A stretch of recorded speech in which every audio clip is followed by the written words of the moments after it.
Hello and to all, this is Vishnu Kumar Dwivedi and आप सभी देख रहे हैं Shri Brahmadev classes of excellent education. दोस्तों, हम आज बहुत ही इम्पोर्टेंट लेक्चर के बारे में पढ़ेंगे जो बहुत ही बेहतरीन टॉपिक रहेगा ग्रेविटेशन के पॉइंट ऑफ व्यू से। इसके साथ साथ जो भी हमने Kepler's law of planetary motion पढ़े हैं उनमें एक बहुत ही इम्पोर्टेंट बहुत टॉपिक बहुत अच्छा है जो कहलाता है इनवर्स स्क्वायर लॉ का डेरिवेशन। इनवर्स स्क्वायर लॉ का डेरिवेशन क्या है दोस्तों, ये हम पढ़ेंगे। और आइए समझते हैं डिटेल में कि सेंट्रीपिटल फोर्स जो है वो इसमें कैसे बहुत इंपॉर्टेंट रोल अदा करता है। जब भी कोई चीज मोशन करती है इन सर्कुलर ऑर्बिट, वो किस तरीके से काम करती है। बहुत इंपॉर्टेंट फिजिक्स लगता है यहाँ पर, बहुत ही इंपॉर्टेंट फिजिकल साइंसेस लगता है दोस्तों। हम एक एक करके सारी चीजों को कंसेप्ट क्लियर करके पढ़ेंगे, चीजों को ध्यान से समझिएगा। ठीक है दोस्त, give me a few second while I am uploading the PDF for you.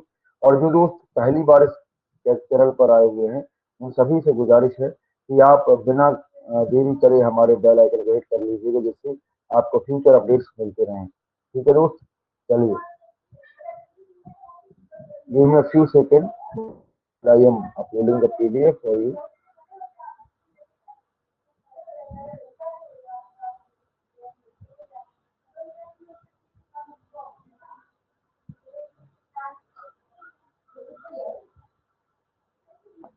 Okay,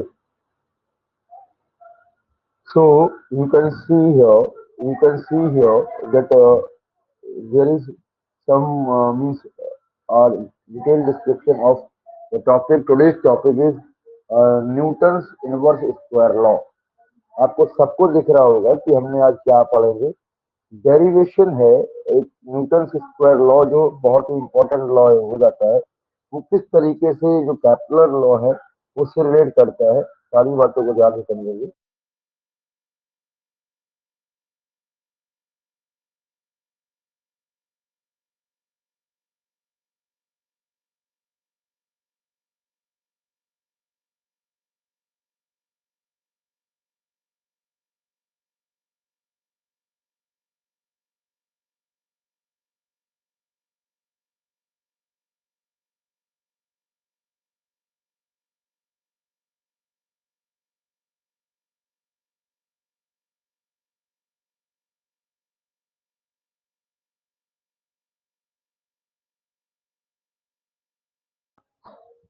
so hello दोस्तों, derivation and proof of Newton's inverse square law.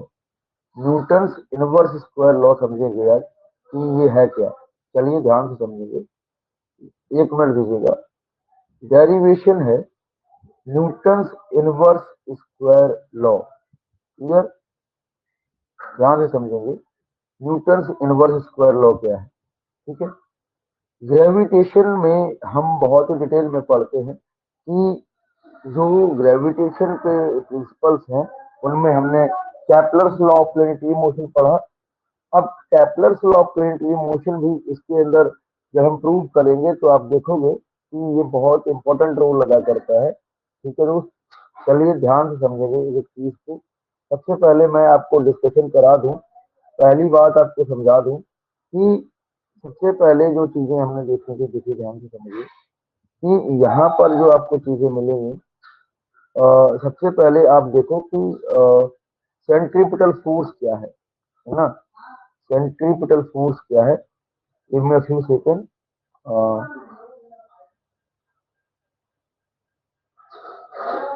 Centripetal force, okay.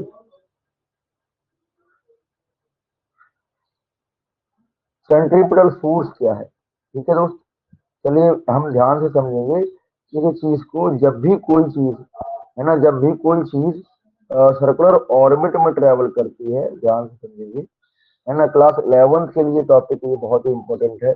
जो बच्चे नीट और JEE की तैयारी कर रहे हैं उनके लिए भी बहुत ही इंपॉर्टेंट टॉपिक रहेगा। ठीक है दोस्त, चलिए यहाँ पर अगर बात करें कि कोई भी चीज जो सर्कुलर ट्रैक में रिवॉल्व कर रही है, मान लीजिए ये जो है पॉइंट, ये आपका सी पॉइंट है ना। ओ पॉइंट यहाँ पे हम मान लेते हैं, सी माने सेंटर है, ये सी ही मान सकते हो आप।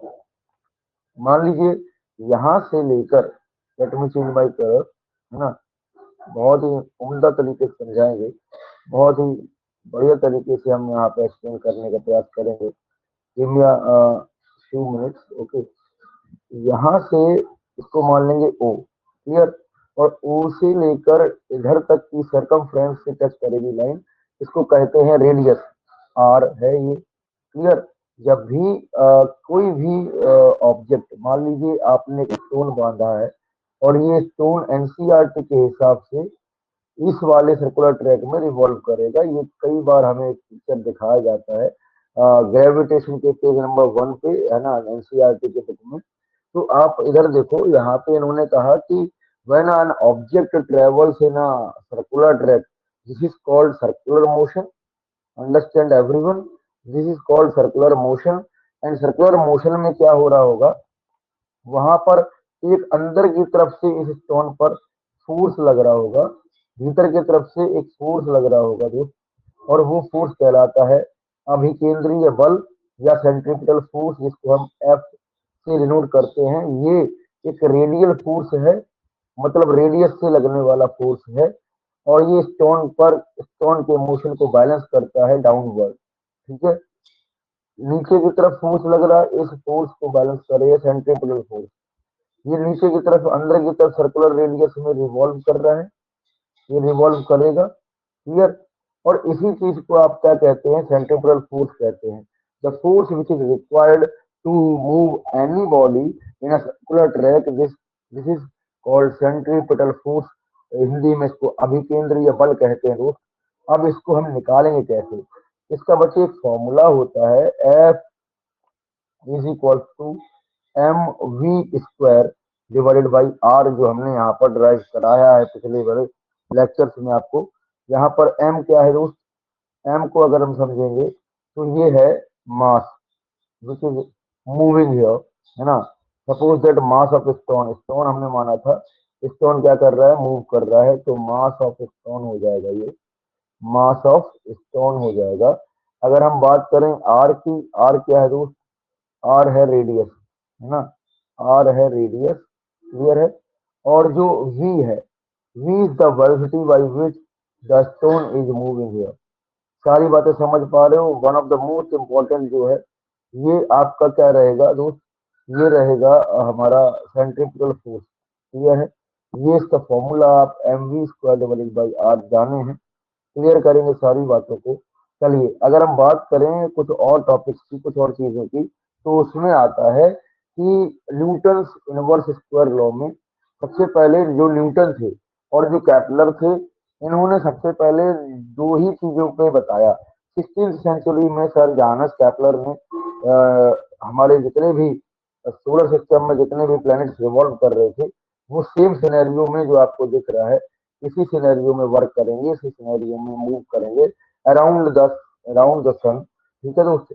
तो कैपलर के नियम 3 थे और उन्होंने दिए, और उन्होंने ये बताया कि जो है प्लैनेट्स कैसे मूव करते हैं।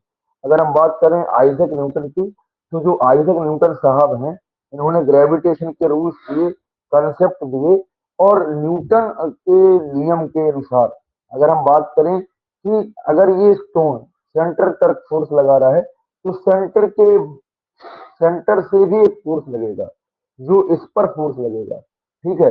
जो हम कहेंगे, इसको कहेंगे बेटा action and reaction law. Let me change my colour so you can be visible to all of you, है ना। this can be visible for all of you, give me a few second, green ले लेते हैं, ठीक है बेटा। अब ये एक्शन रिएक्शन लॉ यानी कि third law of Newton law of motion कह सकते हैं, तीसरा नियम है क्रिया प्रतिक्रिया का नियम। माने अगर पत्थर गिरेगा किसी भी सरफेस पर, तो पत्थर पर जो फोर्स लगेगा, वो कौन लगा रहा है, पृथ्वी, और पृथ्वी पर ही फोर्स कौन लगाएगा, पत्थर। तो इन सभी केसेस में आप जानेंगे कि जो एक्शन एंड रिएक्शन लॉ है, these are equal and opposite to one another and they will act on the two different bodies। यहाँ पर अगर हम बात करें, कोई भी चीज जब सेंट्रीफ्यूगल फोर्स में मूव करती है, तो आपने देखा कि जो इफ अ बॉडी, यहाँ पे हम कंसिडरेशन भी लिखेंगे, ध्यान दीजिएगा, मैं इसको लिखूंगा कि if a body having mass m is moving with v velocity, it is moving in a radius r, so the force applied here is equal to mv square divided by r. Clear है? So it is the centripetal force. Clear? समझ आया दोस्त? अब हम अगर बात करें Newton के थर्ड लॉ की, या फिर हम न्यूटन इनवर्स स्क्वायर लॉ की बात करें, तो आप जानते हो कि इस वाले इक्वेशन से आपको क्या समझ आ रहा है कि जो एफ है, फोर्स है, ये इनवर्सली प्रोपोर्शनल है आर के। क्लियर है? ये बच्चे इनवर्सली प्रोपोर्शनल है। यहाँ देखो, ये इनवर्सली प्रोपोर्शनल है किसके? आर के। क्लियर? आर स्क्वायर के। अगर हम बात करें ग्रेविटेशन फोर्स की, है ना, ग्रेविटेशन फोर्स की बात करें तो ग्रेविटेशन फोर्स एक इनवर्स स्क्वायर लॉ फोर्स है, या इनवर्स स्क्वायर लॉ है, जहां पर फोर्स जो है वो रेडियस के स्क्वायर के इनवर्सली प्रोपोर्शनल होता है। अगर हम बात करें फर्स्ट इक्वेशन की, let me consider here the equation number 1, that is F is equal to M V square divided by R. Clear है? अब v क्या है? v बच्चे अभी अभी हमने देखा, पीछे के स्लाइड में चलते हैं, और ये देखो इन्होंने एक सर्कुलर रेडियस माना था, जिसको एफ सेंटर से यहाँ से फोर्स लग रहा था, आर रेडियस थी। इसके लिए अगर हम बात करें तो वेलोसिटी क्या होगी किसी भी बॉडी की? वो हो जाएगी, देखो ध्यान से समझो कि अगर हम बात करें नेक्स्ट की, ध्यान दीजिए कि नेक्स्ट की अगर हम बात करें कि v क्या होगी, तो when an object is moving in a circular track, तो जो डिस्टेंस होगी, है ना, डिस्प्लेसमेंट होगी, तो वो हो जाएगी बेटा 2 पाई आर। क्लियर है? 2 pi r is the circumference of circle. ठीक है? ये अगर ऐसे मान लीजिए यहाँ पे ही मूव करेगा, तो ये क्या है? ये पेरीफेरी है, सर्कल का पेरीफेरी। और सर्कल की पेरीफेरी या पेरीमीटर को हम बोलते हैं सेंट्रीपिटल, सॉरी, ये सरकमफ्रेंस बोलते हैं। और सरकमफ्रेंस का मैथमेटिक्स में आप फॉर्मूला पढ़े हैं 2 पाई आर। क्लियर है दोस्त? अगर हम बात करें डिस्टेंस की, तो डिस्टेंस भी ये है 2 पाई आर, क्योंकि डिस्टेंस हम मान रहे हैं ये है। क्लियर है? और इसी चीज को आप ध्यान से समझेंगे। अगर हम बात करें कि और भी जो चीजें हैं, अगर बात करें कि वेलोसिटी जो है वो डिस्प्लेसमेंट डिवाइडेड बाई टाइम होता है, डिस्प्लेसमेंट 2 पाई आर है, और टाइम क्या है? टी है। तो इसका फॉर्मूला v बराबर हो जाएगा 2 पाई आर अपॉन टी। अब यहाँ पर आप देख पाओगे, यहाँ पर आप अगर देख पाए तो एक बात समझिएगा कि इस चीज को आप क्या मानोगे? 2 पाई को आप यहाँ पर कांस्टेंट मानोगे कि नहीं मानोगे? 2 पाई क्या है? कांस्टेंट है दोस्त। और इसी चीज को आप यहाँ पर देखेंगे तो v जो है, v हमेशा r अपॉन टी के इनवर्सली प्रोपोर्शनल रहेगा। इस हिसाब से 2 पाई कैसा है? कांस्टेंट है। तो r डिवाइडेड बाई टी करें, है ना, r डिवाइडेड बाई टी करें तो क्या मिला आपको? v जो है वो इनवर्सली प्रोपोर्शनल है। क्लियर बात? समझ आई चीजें? ठीक है, समझ आ रही है बात? अब इसी इसी को आप अगर कहाँ पे रखेंगे, इसी को अगर आप इसका क्या करेंगे, देखो ध्यान से कि ऑन कंबाइनिंग, है ना, ऑन स्क्वायरिंग या कंबाइनिंग कह सकते हो, आगे चल के बात करेंगे इसकी भी। ठीक है? ये पहला स्टेप था। ये दूसरा स्टेप बेटा, इसमें हमने F is equal to M V square divided by R को इक्वेशन नंबर 1 माना। एफ इनवर्सली प्रोपोर्शनल है आर स्क्वायर के, क्योंकि जो ग्रेविटेशन का जो रूल है वो एक इनवर्स स्क्वायर लॉ है ग्रेविटेशन, उसको हम प्रूव करने वाले हैं। इनवर्स स्क्वायर लॉ क्यों है ये? ठीक है, उसी का प्रूवमेंट कर रहे हैं। चलिए याद करेंगे, ध्यान से समझेंगे कि अगर हम बात करें किसकी, अगर हम बात करें वी स्क्वायर की, ठीक है, वी स्क्वायर की अगर हम बात करें तो आपके पास क्या रहेगा? यहाँ पे समझिए, यहाँ पर कुछ चीजें हैं, जैसे इन्होंने कहा वी हमें निकालनी पड़ेगी सर्कुलर ट्रैक के लिए, तो 2 पाई आर अपॉन टी निकाला। और इसी 2 पाई आर को, यहाँ 2 पाई क्या है? कांस्टेंट है। और यहाँ पे आपने वी इनवर्सली प्रोपोर्शनल कर दिया आर डिवाइडेड बाई टी के, क्योंकि प्रोपोर्शनलिटी साइन हटाएंगे, मतलब ये प्रोपोर्शनल है या कांस्टेंट है, कांस्टेंट ऑफ प्रोपोर्शनलिटी है। तो इस तरीके से अगर हम कांस्टेंट हटा देंगे तो एक प्रोपोर्शनलिटी साइन आ जाएगा। ये चीज याद रखिएगा। बच्चे कभी कंफ्यूज हो जाएंगे, सर ये प्रोपोर्शनलिटी साइन कहाँ से आ रहे हैं, मालूम ही नहीं चल रहा है। तो मैं समझाने का प्रयास कर रहा हूँ कि 2 पाई जो है वो बच्चे यहाँ पे कांस्टेंट हटाने की वजह से आया है। क्लियर है बात? चलिए, अगर हम बात करें इक्वेशन नंबर ए, इसको मान लें और ए इक्वेशन को अगर हम स्क्वायरिंग करें बोथ साइड में तो आपको क्या मिलेगा? आपको मिलेगा वी स्क्वायर। क्लियर? आपको मिलेगा दोस्त, let me, okay, V square मिलेगा क्योंकि हम बोथ साइड स्क्वायर कर रहे हैं और इनवर्सली प्रोपोर्शनल रहेगा। इसके इसके इनवर्सली प्रोपोर्शनल रहेगा आर के स्क्वायर के और टी के स्क्वायर के। क्लियर है? टी के स्क्वायर के और आर के स्क्वायर के।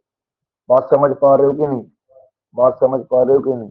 चलिए, यहाँ पर अगर हम बात करें कि एक और बात, एक और चीज हम करने वाले हैं, क्योंकि हमें बेसिकली निकालना क्या है? हमें बेटा कैपलर के तीसरे लॉ का यहाँ पर यूज करना है, पहले ही बता दे रहा हूँ। कैपलर्स का थर्ड लॉ कहता है कि आर क्यूब जो है, यानी कि रूट मीन स्क्वायर का क्यूब है, ठीक है, वो हमेशा डायरेक्टली प्रोपोर्शनल होगा टी स्क्वायर के। और यहाँ से आप जानते हो कि यहाँ से देखिए, 2 मिनट समझिएगा, यहाँ से आप जानते हो कि आर क्यूब डिवाइडेड बाई होता है टी स्क्वायर। क्लियर है? और इसको हम कांस्टेंट मान लेते हैं। क्या मान लेते हैं? कांस्टेंट मान लेते हैं। It is the required equation for the Kepler third law of motion. बात समझ पा रहे हैं? चीजें को समझ पा रहे हैं? ध्यान से समझ पा रहे हैं कि नहीं? चलिए, अगर हम बात करें इस वाली चीज की तो आपको एक और बात समझ में आई होगी कि अगर हम स्क्वायर करेंगे both side V square divided by, है ना, V square proportional to T, no, T square नहीं है बेटे, यहाँ पे थोड़ा सा चेंज करेंगे, है ना, आर स्क्वायर है डिवाइडेड बाई टी स्क्वायर है। और यहाँ पर अगर हम एक चीज कर दें कि आर को ऊपर मल्टीप्लाई कराएं, आर को नीचे मल्टीप्लाई कराएं, क्योंकि बेसिक सी बात है, इस वाले टर्म में हम क्या ढूंढने का प्रयास कर रहे हैं? हम बच्चे ढूंढने का प्रयास ये कर रहे हैं कि हमें क्या मिल जाए? हमें मिल जाए आपका केपलर थर्ड लॉ का एक स्टेटमेंट जो कांस्टेंट रहेगा। ठीक है? अगर हम देखें यहाँ पर आपको क्या मिलेगा, ये आर स्क्वायर आर को मल्टीप्लाई होकर आर क्यूब बना लेगा। और यहाँ पर आपको क्या मिलेगा? यहाँ पे आपको मिल जाएगा टी स्क्वायर, देखो ध्यान से, टी स्क्वायर मिल जाएगा और इसके साथ आपके पास 1/r रहेगा। क्लियर है? ये क्या रहेगा बेटे? ये बेटे रहेगा 1/r। क्लियर? और इसी चीज को आप क्या मान लेते हो? इसी चीज को मान लेते हो कैपलर थर्ड लॉ के हिसाब से, ये मान लेते हो बेटा कांस्टेंट। क्लियर है? ये क्या मान लेते हो? कांस्टेंट मान लेते हो। अगर हम बात करें इसकी, अगर हम बात करें कि ये क्या है, कांस्टेंट बन गया, तो यहाँ पर एक नया टर्मिनोलॉजी आएगा जो हम इसे स्केल से लिख दे रहे हैं कि वी स्क्वायर जो हो जाएगा वो हो जाएगा 1/r। क्लियर है? क्योंकि ये टर्म क्या क्या हो गया? ये टर्म तो हो गया कांस्टेंट। ठीक है? ये टर्म बेटा कांस्टेंट हो गया तो वी स्क्वायर प्रोपोर्शनल हो गया 1/r के, जो आपको यहाँ पर देखने को मिल रहा है।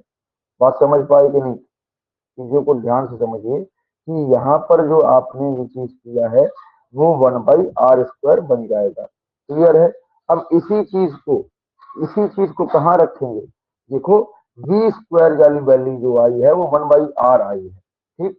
अब हम पहली वाली इक्वेशन में जो हमने इक्वेशन नंबर mv²/r करके लिखा था, वो चीज हम यहाँ पर रखने वाले हैं। ध्यान से समझेंगे कि अगर हम बात करें यहाँ पर, है ना, वी स्क्वायर को हम यहाँ पर रखें, इस वाली इक्वेशन को हम यहाँ पे पुट करेंगे। इसके लिए वी की वैल्यू इस इक्वेशन नंबर 1 में हम पुट करेंगे। तो यहाँ पर इस वाली वैल्यू के लिए हम वी की वैल्यू जो हमने पीछे निकाली है उसी को यहाँ पुट करेंगे। आइए फिर से चलते हैं उसी वाले आपके स्लाइड में, जिससे आपको और अच्छे से समझ में आएगा। चलिए, यहाँ पर बात करेंगे 7 पॉइंट की। ठीक है? 7 में आपको कुछ दिया गया है, मैं बाद में दिखाऊंगा उसको। ठीक है? अगर बात करें कि यहाँ पर एक फॉर्मूला आपको दिया था, F = mv² divided by R. Clear है ना? F = mv² divided by R. तो अब v की वैल्यू पुट करो। m क्या है? m बच्चे क्या है यहाँ पे? देखो, ये एफ एम है प्रोपोर्शनल, है ना, तो ये प्रोपोर्शनल है, तो ये क्या हो जाएगा? V square divided by R divided by यहाँ पे आर सही से नहीं बन रहा है, ऐसे बना दे रहा हूँ, ठीक है, V square divided by R. अब इस वाली वी की वैल्यू को जो यहाँ पे आपने पुट करी है यहाँ पर इस तरीके से, इस वाली वी की वैल्यू को आप लेके यहाँ पे रखोगे तो ये आ जाएगा, ये वी स्क्वायर मतलब 1/r है, तो ये आ जाएगा 1/r मल्टीप्लाइड बाई आर, मतलब divided by whole divided by R, ठीक है, 1/r whole divided by R. अब ये बच्चे आप जरा सा मैथमेटिक्स लगाइएगा तो आपको मालूम चल जाएगा कि एफ क्या है। एफ जो है वो 1/r अपॉन आर है, तो ये क्या बन जाएगा बेटा, ये बन जाएगा एफ प्रोपोर्शनल टू 1/r²। तो यहाँ पर आपको देखने को मिला कि जो कैपलर्स लॉ है वो हमारे न्यूटन्स लॉ ऑफ ग्रेविटेशन को भी फॉलो कर रहे हैं, और कहीं ना कहीं न्यूटन के तीसरे जो नियम को है वो भी तीसरे नियम को भी फॉलो कर रहे हैं। तो आप यहाँ पर ध्यान से समझिए कि ये हमने प्रूव कर लिया कि जो फोर्स है न्यूटन्स का थर्ड लॉ या फिर न्यूटन्स का ग्रेविटेशन लॉ जो है वो इनवर्स स्क्वायर लॉ को फॉलो करता है। ये हमने कैपलर के तीसरे नियम के जो फॉर्मूला है उसको यूज करके कई सारे सेंट्रीफ्यूगल फोर्स के फिनोमिना यूज करके उसके उसके फॉर्मूलेस को यूज करके, और कहीं ना कहीं हमने जो सर्कुलर ट्रैक पे जो मोशन होता है उसका फॉर्मूला यूज करके हमने इन सारी वैल्यूज को पुट करके इनवर्स स्क्वायर लॉ को यहाँ पर प्रूव कर दिया है। ठीक है दोस्त, ये एक बहुत ही इंपॉर्टेंट चीज हो जाती है जो आपके क्लास 11th में और कम्पिटिटिव लेवल में बहुत पूछी जाती है। जब आप JEE नीट वगैरह तैयारी करते हैं वो कंसेप्चुअल चीजें ज्यादा पूछते हैं। बातें समझ पा रहे हैं, ये एक बहुत ही इंपॉर्टेंट चीज थी जो आपको मैंने बताई। आइए इसको थोड़ा सा रिकैप और करते हैं और चीजों को और अच्छे से ध्यान से समझेंगे। ठीक है, चलिए यहाँ पे बात करेंगे, ध्यान से समझो। यहाँ पे हम बात करेंगे कि इनवर्स स्क्वायर लॉ क्या है। Let me here, inverse square law जो है न्यूटन थर्ड लॉ से इनवर्स स्क्वायर लॉ या न्यूटन थर्ड लॉ से ग्रेविटेशन को कंसीडर करेंगे। तो न्यूटन ने ये कहा कि जब भी कोई दो ऑब्जेक्ट है ना एक दूसरे पर फोर्स एक्सर्ट करेंगी तो वो अपोजिट डायरेक्शन में फोर्स एक्सर्ट करेंगी और इक्वल फोर्स एक्सर्ट करेंगे दोस्त, है ना। तो वहां से आप देखिएगा जब भी किसी बॉडी पर एक्सीलरेशन एक्सर्ट होता है तो वो हमेशा मास के इनवर्सली प्रोपोर्शनल रहता है। ठीक है, तो F is equal to ma वाले फॉर्मूले से from second law of motion we know that F is equal to ma, force बराबर मास। तो वो जो है यहाँ पर एक्सीलरेशन क्या आ जाएगा, एक्सीलरेशन बेटा आ जाएगा F divided by m। Clear, तो आप यहाँ समझिए कि जो ग्रेविटेशन फोर्स है वो न्यूटन के थर्ड लॉ को फॉलो करता है, क्योंकि जब जितना स्टोन पे फोर्स लगेगा उतना ही आपका इस पर लगेगा, उतना ही आपका अर्थ पर लगेगा, या अर्थ स्टोन पर उतना ही फोर्स लगाएगी। तो these are equal and opposite forces which are acting on the two different bodies, यहाँ पर इन्होंने कहा था। चलिए एक एक बात जो हमने पीछे समझी इसके लिए न्यूटन्स इनवर्स स्क्वायर लॉ के लिए, तो हमने यहाँ पर भी उस चीज को समझेंगे कि सबसे पहले जो चीज आई थी वो आई थी ये वाला फॉर्मूला कि ग्रेविटेशन का जो प्रिंसिपल है, ग्रेविटेशन का जो लॉ है वो हमेशा इनवर्स स्क्वायर लॉ को फॉलो करता है। और इस वाली जो आपका अंडर सर्कल यहाँ पर दिया है मैंने, इस वाली चीज को आपको देख के ये लगेगा कि जो फोर्स है वो रेडियस के स्क्वायर के इनवर्सली प्रोपोर्शनल है, तो वो इनवर्स स्क्वायर लॉ को फॉलो करता है। इसके अलावा बच्चे अगर हम बात करें कूलम्स लॉ जो है, जो इलेक्ट्रोस्टैटिक चार्जेस में लगेगा, स्टैटिक चार्जेस में लगेगा, वो भी इनवर्स स्क्वायर लॉ को फॉलो करता है। अगर मान लें हम कि एक प्लेनेट जो है जिसका मास m है, ठीक है, वहां पे भी कंसिडरेशन किया है, थोड़ा सा यहाँ पे भी समझ लेंगे, इससे और चीजें आपको सरल हो जाएंगी। या अगर मान लें हम कि मास m वाला एक प्लेनेट मूव कर रहा है अराउंड द सन, जिसकी वेलोसिटी v है, ठीक है दोस्त, और उसकी वेलोसिटी की v है जो रेडियस r में ट्रेवल कर रहा है, और ये जो इतना स्मॉल हो सकता है इतना की मीन डिस्टेंस। क्लियर है, अगर हम बात करें कि अगर ये कोई ऑर्बिट है जो सर्कुलर ऑर्बिट, हम basically generally we are considering the orbit of the planet in a circular track. So on a circular track when this is revolving, so the velocity of the body will be 2 pi r upon t, क्योंकि ये क्या है ये है circumference of the circle, clear है। तो इस पे एक फोर्स लगेगा जो अंदर की तरफ लगेगा, जो हमने आपको सर्कल बना के दिखाया था इस तरीके से, है ना, फोर्स यहाँ पे लगेगा। तो ये एक रेडियल फोर्स लगेगा जो इसके प्लेनेट पर लगेगा, जो सन के अराउंड रिवॉल्व कर रहा है, ठीक है। तो ये F is equal to M V square divided by R से आता है, ठीक है, बात समझ रहे हैं। अब अगर हम बात करें वी की, है ना, जिसका टाइम पीरियड टी मान लीजिए, कोई प्लेनेट है जो टाइम पीरियड टी में रिवॉल्व कर रहा है अराउंड द सन, तो वो टी टाइम पीरियड ले रहा है, वो कितना सर्कुलर रेडियस करेगा, तो वो एक पूरा मतलब सरकमफ्रेंस मूव करेगा जो 2 पाई r/t होगा। अगर हम बात करें 2 पाई की, है ना, 2 पाई जो है कांस्टेंट रहेगा यहाँ पे, और ये v जो है वो प्रोपोर्शनल हो जाएगा बेटा r/t के, क्लियर है, r/t के। चीजें समझ रहे हैं कि नहीं? चलिए यहाँ पे अगर हम बात करें कुछ और चीजों की, let me share you the different things here. तो यहाँ पे अगर बात करें कुछ और चीजों की, जो आप जानते हैं कि ये जो है v, है ना, v जो है उसको हम यहाँ पर r/t लिख दे रहे हैं, क्योंकि 2 पाई है कांस्टेंट, तो ये आपका कैसे आ गया, r/t आ गया। अब स्क्वायरिंग करेंगे बोथ साइड में, तो आपको क्या मिलेगा, r² by T square, clear. तो ये क्या हो जाएगा, अगर हम बात करें कुछ और चीजों की, जो हमने पिछले यहाँ मल्टीप्लाइंग देखा था r/r से, कोई चीज यहाँ पर वेरी नहीं करेगी, जो है r³ अपॉन टी स्क्वायर, ठीक है, और 1/r इसमें मिलेगा, क्योंकि यहाँ पर r³ बन जाएगा, है ना। अब एक r नीचे बचेगा, तो वही नीचे वाला r क्या लिख दिया, 1/r से मल्टीप्लाई करा दिए। अब ये जो होल इक्वेशन है, यहाँ पे मैं इरेजर लेके इसको थोड़ा सा रिमूव करूंगा, जिससे आपको अच्छे से समझ आए, और इसको चेंज कर देंगे, कलर को चेंज कर देंगे। जो यहाँ पर r³ अपॉन टी स्क्वायर दिख रहा है ना, ये क्या है, यही तो क्या है, यही तो आपका न्यूटन सॉरी कैपलर्स का तीसरा लॉ है, ठीक है, समझ रहे हैं। चलिए इसी को अगर हम रीअरेंज करेंगे, है ना, इसी को अगर हम रीअरेंज करेंगे, जो हो जाएगा कैपिटल्स के तीसरे लॉ के अनुसार r³ divided by T square होता है कांस्टेंट, ठीक है। इसी को चीज को देखेंगे तो आपके पास क्या आएगा, आपके पास जो होल इक्वेशन आ जाएगी v² प्रोपोर्शनल टू 1/r, ठीक है, 1/r। इस चीज को आप अगर रखेंगे इक्वेशन नंबर 1 में, है ना, तो आपको क्या मिलेगा, इक्वेशन नंबर 3 में भी रखेंगे, तो आपको क्या मिल जाएगा, आपको मिल जाएगा बेटा कि एफ जो है 1/r/r। ये चीज हमने क्या देखी थी, ये चीज देखी थी कि एफ जो है वो प्रोपोर्शनल है 1/r/r के, जो ये बन जाएगा, ये वाला इक्वेशन बन जाएगा कि आर मल्टीप्लाई हो जाएगा ऊपर, और r/r हो जाएगा, तो ये हो जाएगा एफ प्रोपोर्शनल टू 1/r²। तो ये चीज क्या बताती है, ये चीज ये बताती है कि सूरज और जो प्लेनेट है ना, ये सभी एक इनवर्सली प्रोपोर्शनल स्क्वायर डिस्टेंस को फॉलो कर रहे हैं, जिसमें कैपलर के तीसरे लॉ का हमने प्रतिपादन किया है, प्रतिपादन माने इसका यूज किया है दोस्त।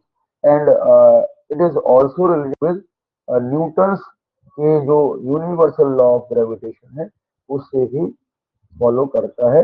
न्यूटन और सर जो कैपलर है ना, Kepler's law of planetary motion, ये दोनों ही एक समकालीन साइंटिस्ट थे, जो वहां पर काम किए बहुत अच्छा तरीके से। तो इन सभी बातों को बहुत ही अच्छे ढंग से पढ़ेंगे। Hope that this lecture will help you. और ये एक इम्पोर्टेंट कंसेप्ट था न्यूटन का इनवर्स स्क्वायर लॉ, जो आप पढ़े होंगे। जितनी भी ग्रेविटेशन में और चीजें आती हैं कि कैसे न्यूटन के लॉ काम करते हैं, है ना, बूंदे, बारिश की बूंदे धरती पे तक क्यों आती हैं, तो वहां पर ग्रेविटी काम करती है दोस्त, है ना। इसके अलावा ज्वार भाटाएं क्यों आती हैं, वहां पर भी ग्रेविटी काम करती है। आर्टिफिशियल सैटेलाइट अर्थ के रेडियस के चारों तरफ कैसे रिवॉल्व करती हैं, वहां पे भी ग्रेविटेशन काम आता है। दुनिया के ब्रह्मांड के किसी भी कोने में चले जाइए, गुरुत्वाकर्षण अपना छाप छोड़ जाएगा दोस्त, और ये पूरे ब्रह्मांड में काम कर रहा है। ब्लैक होल आप देखते हो, है ना, ब्लैक होल देखते हो, वहां पर भी बहुत इनफाइनाइट वे में कहीं ना कहीं ग्रेविटेशन काम करता है।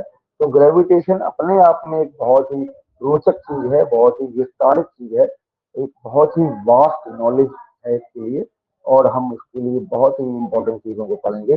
फिजिक्स एक दमदार सब्जेक्ट है, इसके अलावा ये एक लॉजिकल और रीजनेबल सब्जेक्ट भी है। इसीलिए मैं कहता हूँ आप हमारे साथ जुड़िए, है ना। और यहाँ पर हम एक एक करके बहुत अच्छे कंसेप्ट सीखेंगे, जो क्लास 11th 12th और 10th, इसके अलावा JEE और नीट जैसी तैयारी करने वाले विद्यार्थियों के लिए बहुत इंपॉर्टेंट हो जाते हैं। चलो मिलेंगे एक नए लेक्चर में, और तब तक आप विशेष ध्यान रखिए और पढ़ते रहिए। सब्सक्राइब करना ना भूलें, लाइक करना ना भूलें, शेयर करेंगे दोस्तों के साथ। जय हिंद, वंदे मातरम।